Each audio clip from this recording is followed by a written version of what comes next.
My name is Kat Kim Greenberg. I am a career engagement educator from the UCLA Career Center. I'm going to let my colleague introduce herself as well. Hi, everyone. My name is Ale. I'm also a career engagement educator. Happy to be here with you all today. Awesome. So you all are here for our workshop. Tell me about yourself. What's your story? And so today we're going to be talking a little bit about, what it means to actually tell your story in a compelling way. Every interview you go to, anytime you go into a professional networking situation, heck, even in a cover letter, you have to answer this question. Well, tell me about yourself. Tell me more about yourself. And so I think a lot of people struggle with what to focus on. And so we're going to talk a little bit about, how we can kind of narrow it down, focus on the more salient parts of our stories and deliver them compellingly. All right. So what is a brand? Brands are ubiquitous, right? They don't even have to have text attached to it, just an image. And we know exactly what it is. And not only do we associate a specific company or organization with the image that we see, but it also evokes certain emotions, thoughts, feelings, and perceptions as well. And it is something that is so flexible and so dependent on the individual experience. And yet at the same time, there is a reputation that kind of permeates, right, the general zeitgeist. And so we are familiar with the idea of a brand in terms of an organization or a company.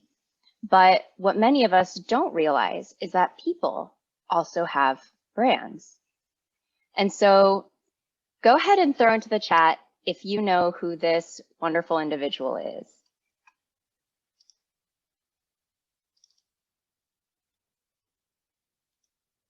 Yes, RBG. God rest her soul. She was such an inspiration. Who do we have here as our second individual? Does anybody know? Yes, Nelson Mandela. We also have individuals who have perhaps more, notorious reputations or different reputations, right? I think that every single person, whether they realize it or not, carries with them a perception that others hold of them. And people have brands as well as organizations.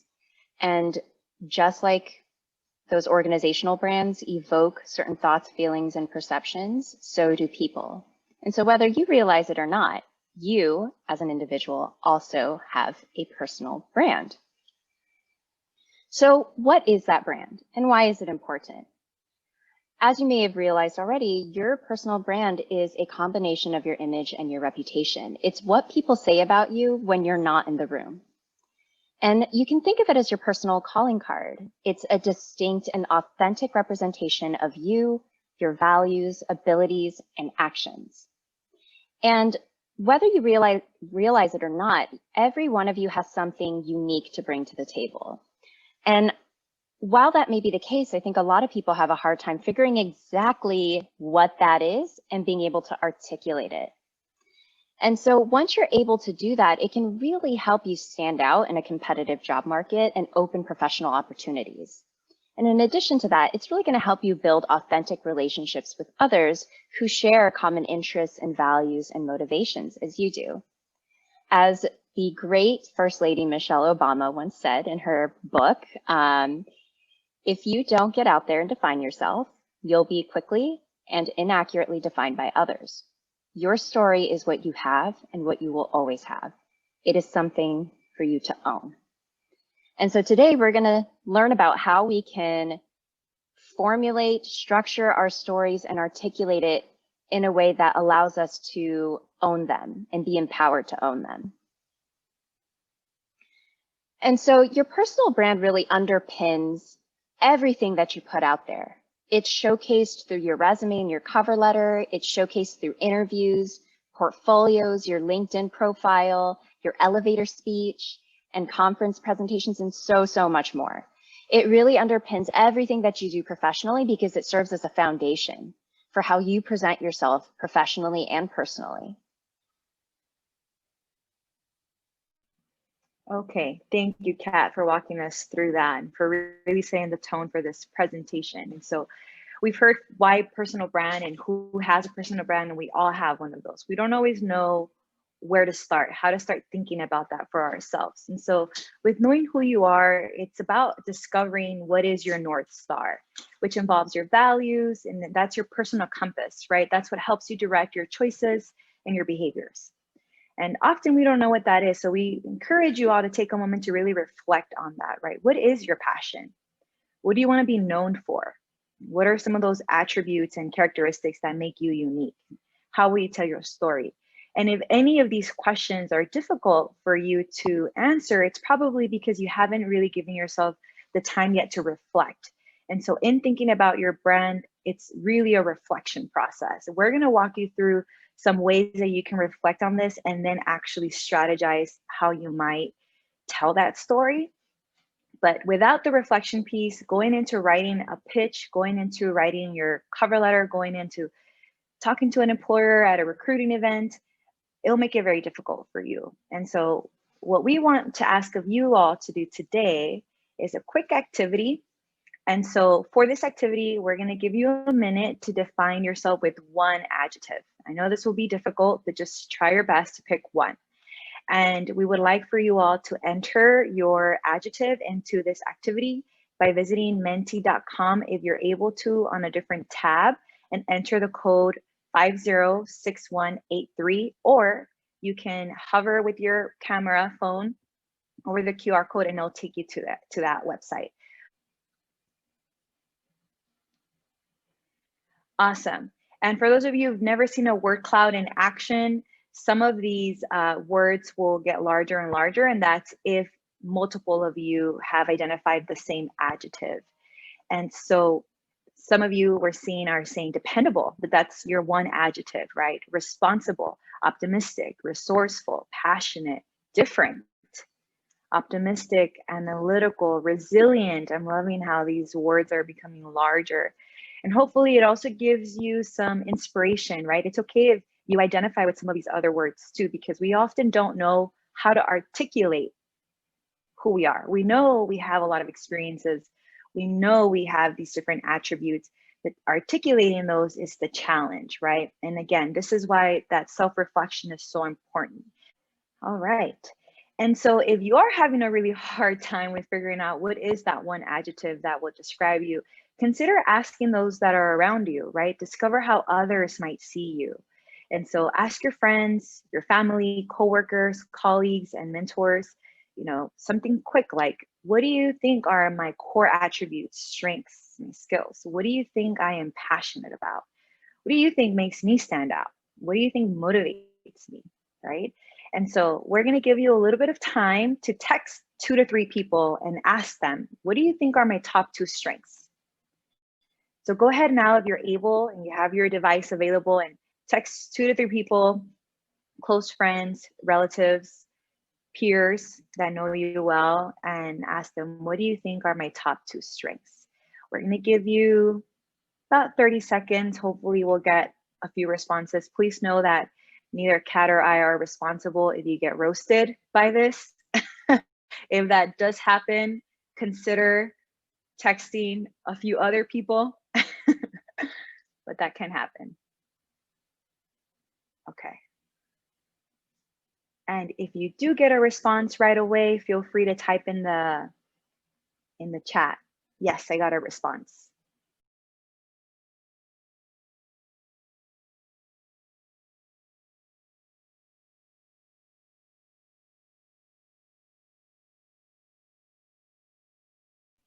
Awesome. Stella just gave us a confirmation.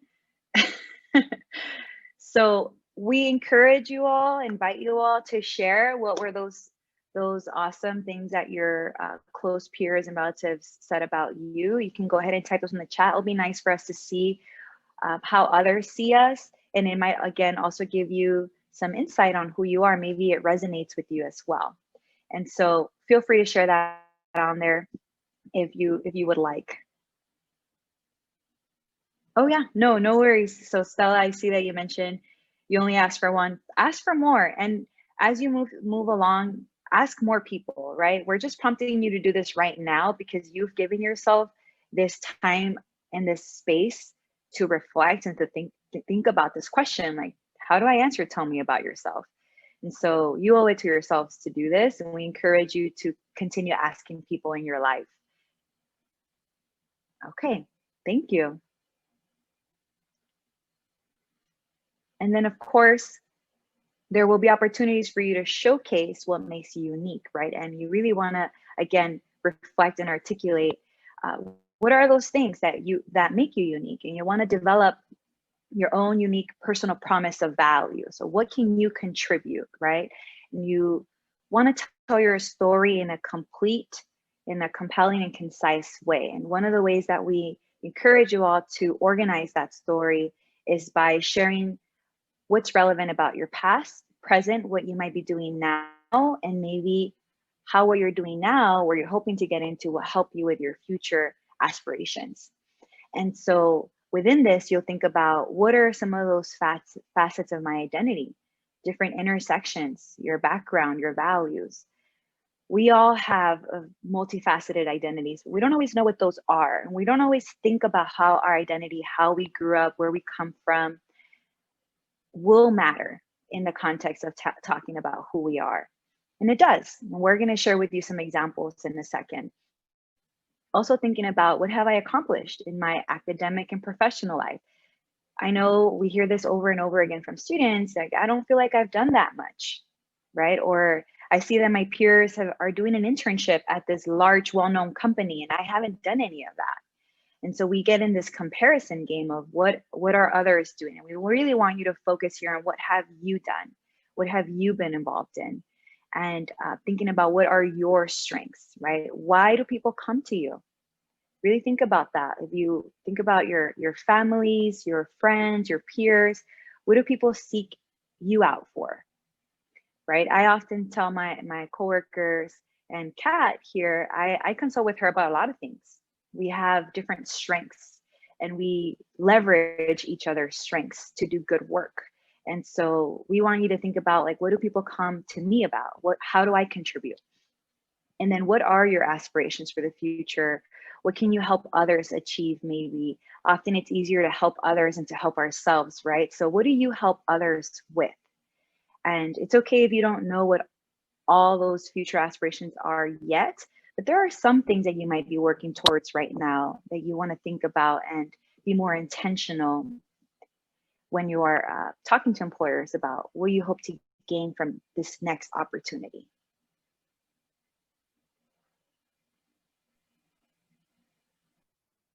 And so every story has an anatomy, right? And so we have to figure out, how are we going to piece this together in a way that's going to make it flexible and applicable to a lot of different types of situations? Because as we mentioned earlier, you could use, your personal brand pitch or your story in your cover letter, in LinkedIn, during an interview when they ask yourself, tell me about yourself. And so in a lot of ways, we want to create this foundation.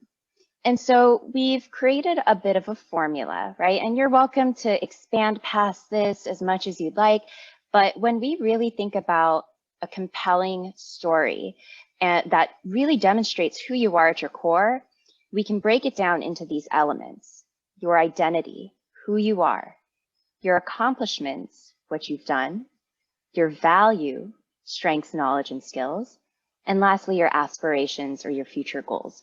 So when we break it down in this way and we kind of bring it all together, you can tell this cohesive story. And some tips for telling a really great and compelling story in terms of like the actual delivery of it, whether it be on paper or in person, is to be authentic, right? And use your true voice. I think sometimes people are afraid to do that. Part of it is because as a student, you're mostly taught to write academically, right? So for example, a lot of people struggle with writing cover letters because we're never taught to write in the first person. And so something to really think about is like, what is my true voice? How can I convey, my unique method of communication through the words that I use? A great story evokes emotion and passion. About a year and a half ago, I was hosting an employer panel, and we had an executive VP of a major airline come and speak on our panel. He was an alum. And one of the things that really stuck with me was that he said, I interview a lot of candidates. I am very involved in the recruiting process for my organization. And so I meet a lot of people, and I don't always remember them all, but I remember their stories.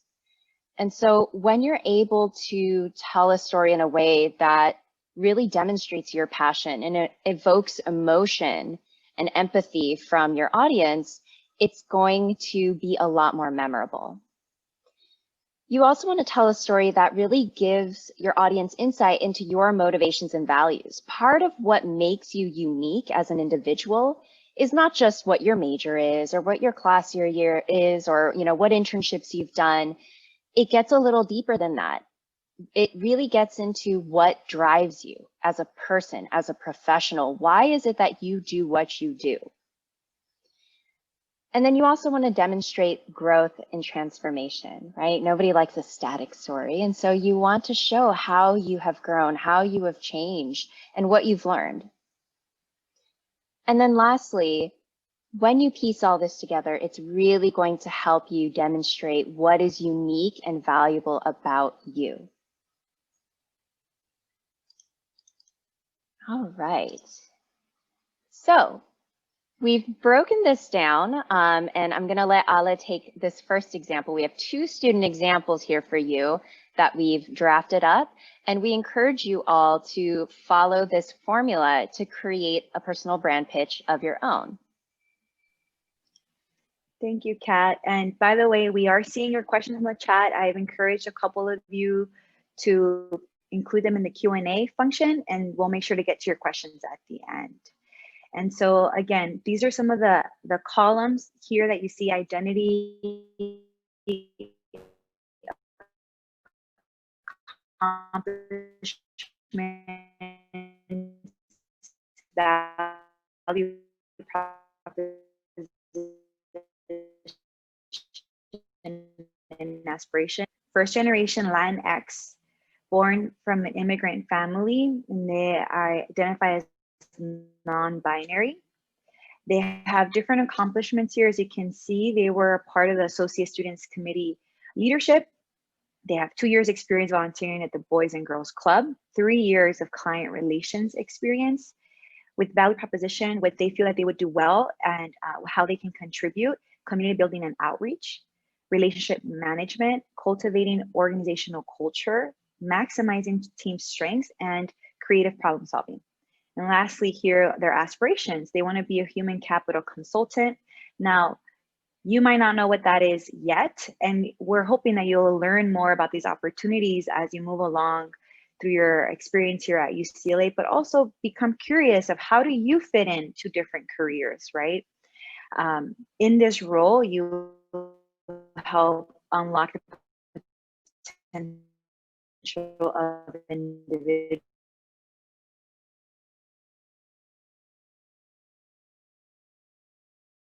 A tell me about yourself response could sound something like this.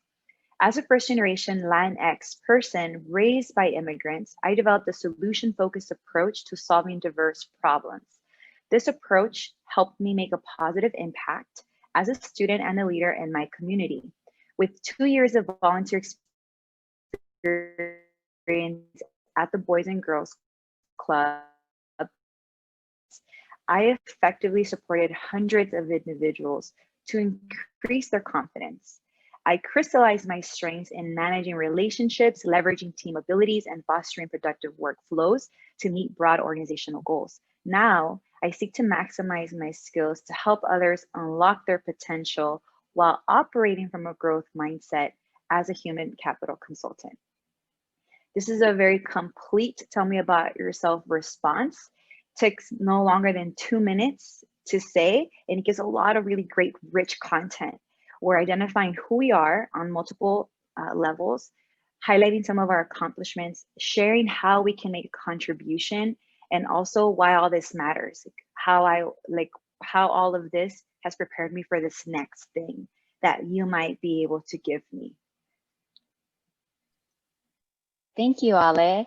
And so what I'd like to do is just address two of the questions that were asked in the Q&A. And so if you have any more, go ahead and throw them in there. So our first question is, can we talk about our inspirations in our intro and how might we go about it? Absolutely, I think that would be a wonderful addition to your personal brand pitch. And it's totally appropriate, right? It gives the audience insight into what inspires you, what motivates you. And so, I think it just depends on how you want to integrate it, but you definitely can. I know that sometimes people will integrate it at the beginning of a cover letter to really demonstrate their interest in a specific career field or industry. If they've had like a pivotal moment in their lives when they were inspired to, get into something maybe through a mentor or something that they witnessed firsthand. And so whatever your inspirations might be, I think they would be wonderful to add to your story. And the second question is, how long should your story be? So this also, I believe, is variable, right? The examples that we're showing you are kind of like short but detailed, right? Really balancing concision with providing enough context and detail. But, this could be foundational for the creation of a personal statement for graduate and professional school. This could, be a foundation for a one-paragraph LinkedIn summary, or this could be a foundation for a one-page cover letter. I think it's really up to you and how you want to use it. But the real benefit of really thinking through this in a systemic way is that it's going to enable you to be very intentional, right? With identifying these different facets of what you want to communicate and then finding a way to piece it all together in a cohesive way. All right, so let's go ahead and move on. We have one more example. So for this example, we have a female freshman student, an international student. She is Sri Lankan and is passionate about environmental justice. Her accomplishments include placing second in an engineering competition in high school and being an engineering departmental tutor and mentor to other students. And she also is involved, it looks like, in environmental engineering research. The value proposition that she feels she brings to the table is a strong foundation of research and methodologies and skills, data analysis, and a collaborative humanistic approach to technical problem solving. And her aspirations are to someday to work for an NGO or a non-governmental organization, focusing on global environmental justice issues, such as access to clean water, waste management, and sustainability.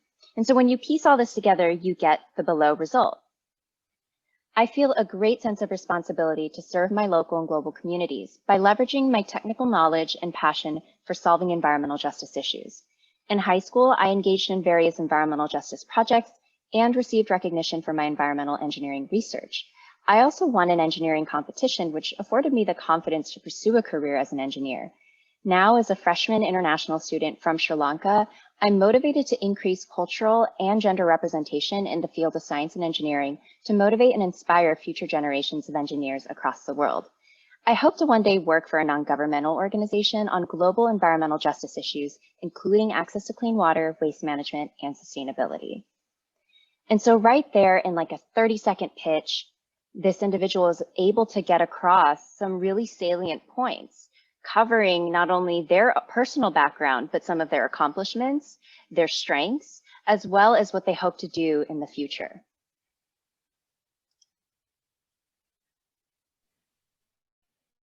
Okay, now those are just a couple of examples. And again, you will get these examples. Hopefully some of these parts maybe resonate with you or have triggered something that will help you then formulate your own pitch. Now, of course, practice makes progress because we're not used to talking about ourselves and talking about our identity or talking about what we bring to the table and what are our accomplishments. This does require some intentional practice, right? So it becomes natural. You also want to utilize language that you're familiar with. If you're using words that you don't typically use, then this is going to probably sound a little bit unnatural to you. And so everyone does have a story to tell, and we want you to practice telling your own. Now, when you do this, you do want to keep your audience in mind. Officer, is it an employer? Is it a peer for a student club that you might be applying to? You want to develop rapport with your audience, keep them engaged. If you are telling your story in person, then you can see how are they responding to your story. Are they understanding what you're saying? Are they resonating with you? The best stories truly do spark some conversation. So be aware again of who you're speaking with, and be flexible. Sometimes you need to tailor that story to your environment. Maybe in one context, you might be very specific and give more detail, more context, because your audience may not be as familiar with that. But in another context, you're speaking to folks who share multiple parts of those identities with you, right? So you might not have to give as much context, and instead focus on the impact that you might make. And so really be flexible and know who you're speaking with. Practice until it becomes natural. You don't want to sound scripted when you're telling your story. When I was practicing for this position, I actually wrote out first what I was going to say for tell me about yourself, since it is one of those commonly asked interview questions. And I then shared it out loud with my sister, my younger sister. And she told me, you sound very robotic. It doesn't sound like you. And that was actually really great feedback, because then I realized, okay, maybe I'm using words that on paper sound impressive, but when I say them out loud, it doesn't really sound like me. And I'm describing my experience in a way that doesn't sound like me. So definitely practice until it feels natural for you, and stay present. Observe the impact that you're having on others. If you're seeing someone's nodding at you as Kat is doing as I'm presenting, that really validates what I'm sharing, and it energizes you too, right? If you're seeing that the person that you're speaking with is kind of looking a little bit confused, and really like tap into that, right? It might be an opportunity for you to give another trying to make.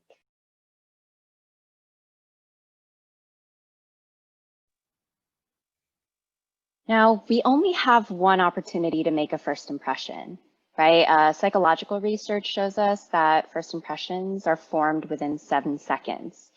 What can you really know about somebody in 7 seconds? Not much, quite honestly. Nevertheless, there is that piece that sticks with you, right? When you, for example, first meet somebody at a networking event, right? And hopefully someday we'll get back to being in person when we when we do.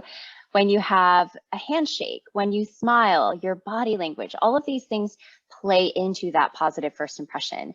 And so a first impression includes both unspoken attributes and verbalized attributes, right? And so those unspoken attributes are more about your appearance, right? Things like your facial expressions, your posture, your body language, your physical presence, as well as your professional dress. All of these things kind of create a picture that makes an impression on whoever it is that you're introducing yourself to. And then there are those verbalized attributes as well. It's not just what you say, but it's how you say it. And I really emphasize that to students all the time. I think sometimes when students are just becoming comfortable with professional situations or networking situations, they feel a little reluctant. They're like, I don't know, what to say. Is this okay to say, or is this okay to ask? And I always tell them, most of the time, it's going to be okay to say what you want to say. It's all a matter of how. And so things like your vocal tone, your timbre, your pitch, the pacing of your speech, your volume, your professional language or the actual language that you use, grammar, the content, right? All of this is going to play a role into how you come across to somebody. And so these are all things that you want to think about, right? When you are preparing to go to the career fair, for example, which is coming up. And by the way, you should check out Handshake under the event tabs to take a look at all the fairs and networking nights that we have coming up. But, for the virtual career fair, you're essentially signing up for 10-minute slots to meet one-on-one with a recruiter. And so when you first get on there, you got to be ready, right? You got to be ready to make eye contact, meaning look at the camera, right? Look at the camera and be ready to introduce yourself. And so you have to ask yourself, not only what am I going to say, what do I want to convey, but how? So just something to think about, and practice really does make progress, right? I always recommend that people practice until it feels completely natural. And something else that I recommend is to practice telling your story and try using different words each time you do it. Maybe don't tell it in exactly the same way every time you say it. And this will make you more agile and flexible as you move forward. And especially when you're in situations where you might, not really be expecting to have to introduce yourself, or just be in an unexpected situation, period, professionally. This will give you the ability to be more agile and flexible in how you respond. Okay, everyone. And so we all have a digital footprint. Now, did you know that 93% of recruiters check out social media profiles of prospective hires, and 70% of recruiters reject candidates based on information they found online? It's pretty shocking. It's a large percentage of recruiters that are looking at this. And so we do want to be mindful of what we're publishing, what we're putting out there on different social media platforms. And so we encourage you to start off by just Googling yourself. Does your online image accurately reflect your personal brand? What is the image you are projecting to potential employers through social media, right? Create a strong professional profile that is consistent with your brand.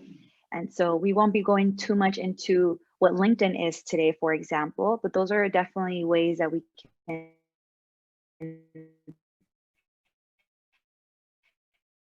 help you in polished platforms such as LinkedIn, Facebook, Twitter, and more to network with different professionals. And of course, remember that everything you do online contributes to your personal brand image. So a lot of times we create profiles and then just forget about it, right? I know that I was one of those students while I was at UCLA who created a LinkedIn profile, and then I just kind of forgot that I created a profile. And I didn't come back to complete my profile until much later. And so we encourage you to be mindful of what accounts you've created, what you're posting online, what pictures you're uploading, what captions you're writing, right? Because all of these things are communicating things about you, your identity, right? We're coming back to that tell me about yourself and the different columns. It is telling a little bit about your identity. It's telling a little bit about what's important to you, right? And what things you're contributing in or what things you are involved in. And so oftentimes it doesn't tell your whole story and you're not really there to have that conversation with whoever's seeing this information about you online. And so we encourage you to be just very intentional about what's out there and consider cleaning out some of those profiles as you are especially gearing up to apply for graduate programs, for full-time opportunities, because as you can see here, recruiters are looking. They are definitely looking. We had a great question in the Q&A. Can not having social media hurt me? And I've heard, it's funny, I've actually heard different things from different recruiters. I would say most of the time, absolutely not. It won't hurt you not to have social media, but they might still look for you and wonder why you don't have one. I think that there's this weird perception amongst older generations around Gen Z, like sweeping generalizations about how they love to use social media. And I've actually met quite a few student-aged, people who don't have social media. And so it's not going to hurt you. We have a follow-up question. What if our social medias are private? That's also completely okay. I think that, yes, use all of the privacy settings that you can, be really mindful of what you get tagged in. You just really want to monitor the activity that you see, and that is visible to an external audience. I mentioned this in the chat earlier, but this statistic that you see here is a 2013 statistic. I imagine that that's gone up with how active people are on social media these days. And I've worked with hundreds of recruiters from a wide variety of industries. And I've not yet met a single one who isn't super active on LinkedIn and uses LinkedIn and other social media sites, and Google as well, to vet their candidates. It's often a really quick way for them to kind of suss you out, right? And get to know more about you, see if you got any skeletons in your closet. No, I'm just kidding. You guys are good. But it really is something you want to think about, right? Whatever you put online, you can assume will be there forever. And so something you want to think about as well is maintaining and evolving your personal brand. The only constant is change. And so we encourage you to keep up with the changes in yourself as well as the world around you, right? It's okay for you to change as a person, for your values, your skills, and your motivations. They're going to change, and that's all right. But you constantly want to ask yourself, is the way that I want to be perceived and the way people are actually perceiving me congruent, right? Is there something missing? And so to be able to keep a pulse on that kind of thing, right, you want to keep in touch, do regular check-ins with not only your colleagues and your friends and people you're close to, but also finding and connecting with mentors as well. Mentorship is incredibly important, right? And especially if you come from an underrepresented community or a marginalized background, mentorship is everything, right? We don't necessarily have the social capital that others may have. And so finding mentors, finding community in a professional sense is going to be incredibly critical for your professional success and moving forward in the future and finding opportunities for growth. So ask for feedback regularly, reassess your personal brand, and continue to just be true to yourself. I can't emphasize enough how important it is to be genuine in the interview process, because they're not just interviewing you, you're interviewing them. You don't want to work somewhere that isn't a good fit for you, right? It could, prove to be an opportunity that causes you a lot of stress, or, for whatever reason, it's not the right fit. Maybe it's the organizational structure, maybe it's the culture, maybe it's the people. And so in order to make an informed decision and really, find an environment and a place that's right for you, you want to be true to yourself and present yourself truthfully. Your experiences, your ideas, your ambitions, these are all going to evolve as your career develops. It is right now, I think the average number of times people change their careers, not jobs, but careers over the course of their lifetime in the US is 7. That's a lot, right? And so that is something to think about.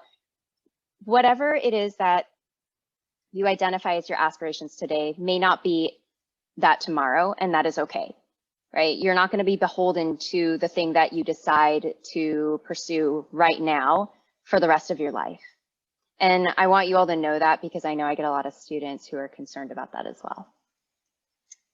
All right, so I'm going to hand it over to Ale to kind of give you all an overview of some of our Career Center services. But before I do that, let me just double check the chat to see if we have any questions or Q&A. So before we move on to the Career Center overview, does anybody have any last questions?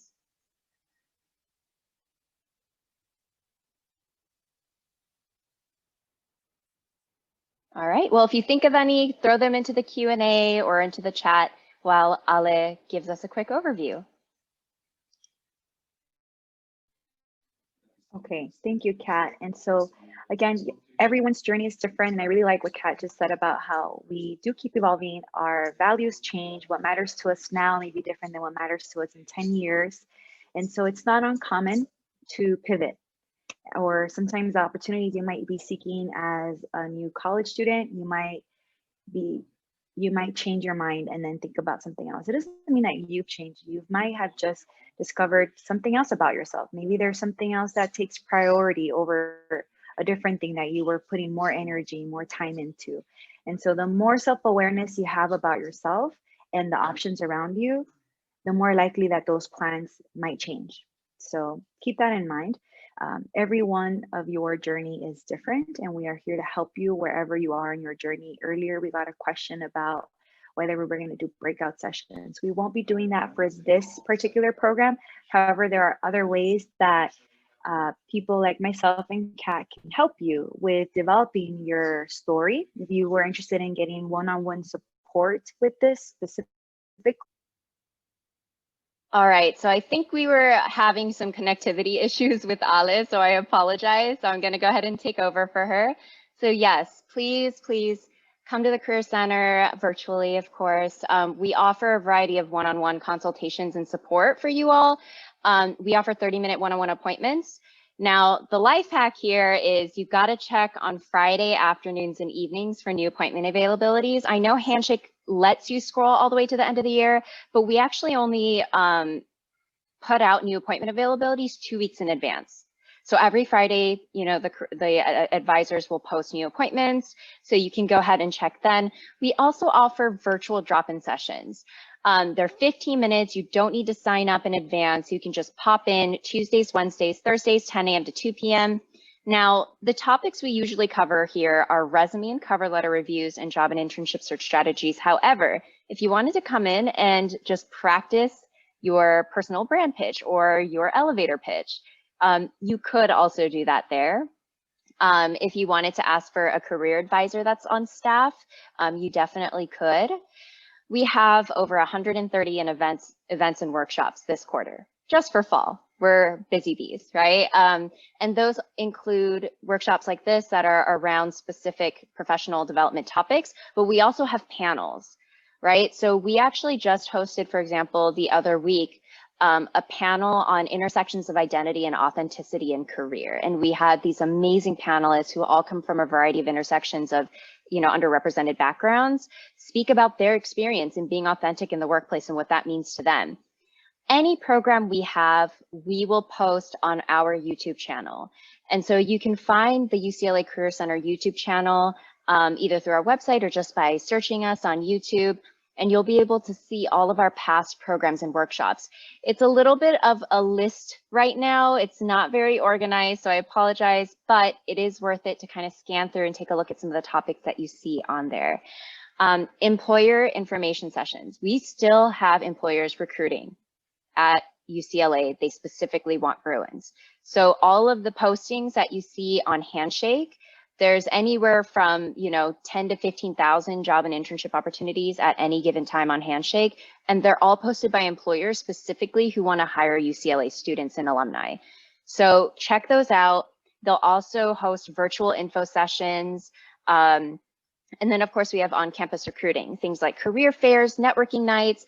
Certain employers that post a job will also do on-campus recruiting and host interviews through Handshake. And so you'll be able to see if there's a specific job posting, if it's attached to an on-campus interview. And then lastly, articles and digital resources. So we have several that are at your disposal, accessible 24/7. These are amazing things. So Handshake, our one-stop shop. VMOC is a resume critique tool.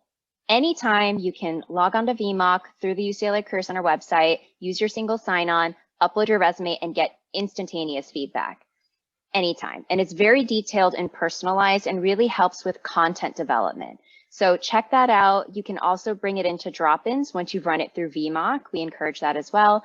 Parker Dewey is a micro internship database, paid micro internships open to all majors, class years, and degree levels. And so, you know, for those of you who are applying to some of these really competitive internships, Parker Dewey, you know, I always say, like, have plans A, B, C, all the way to Z. And your plan B or C is going to be these micro internships, which are project-based, less time consuming, and you're still able to get that traditional internship experience just for a shorter amount of time. And it's something that you can put on your resume and make you competitive for those more, you know, competitive opportunities later down the line. Forage is a virtual work experience simulation program. And so, you know, for example, KPMG will have like a virtual internship simulation project on there. And it's a good way to test run careers. It takes about 4 to 6 hours, and you can kind of like, it's like a simulation of like what a day would be like or a project would be like. And sometimes there is a deliverable that you have an option of submitting to the organization. And students who complete these virtual simulated work experiences are often invited to exclusive recruiting events by these employers. Focus 2 is for those students who are like, I have no idea where to start. You know, there's some career assessments on there. You can kind of analyze how your interest, personality, values, and skills kind of come together and give you some career options to just start looking into. It's like a first step. Vault has over 120 industry-specific career guides. So for example, for those of you who are interested in consulting, there are case interviewing guides in Vault, right? And so there's a ton of stuff in there. Please go take a look, whether it's advertising or marketing or finance or banking or consulting or nonprofit, they have it. Going Global is for those who are thinking about going abroad to look for jobs or working abroad. There's country and city specific career guides, because as we know, like work visas and the lived experience, you know, when you're working in different countries is completely different. So you could check that out for our international students. There's also a H-1B sponsorship database in Going Global. And lastly, Interview Stream. So this is for those of you who want to practice interviewing. It's a mock interviewing tool you can access at any time. There are hundreds of questions in there, and they are position specific as well. So it ranges from common interview questions, common behavioral questions, to things that are very specific to, you know, like actual functional roles. And so you can actually record yourself answering these questions and watch them over again. You can even bring them in to a career advising appointment to have it take, you know, have us take a look at it. You can also do mock interviews in career advising appointments as well. All right, so thank you all so much for having been here today and for having joined us for this. If you have any last questions, please feel free to throw it into the chat or the Q&A. Ali and I are going to stick around for like a couple more minutes to see if anybody wants to ask some more questions. But for those of you who are heading out, thank you so much for being with us today.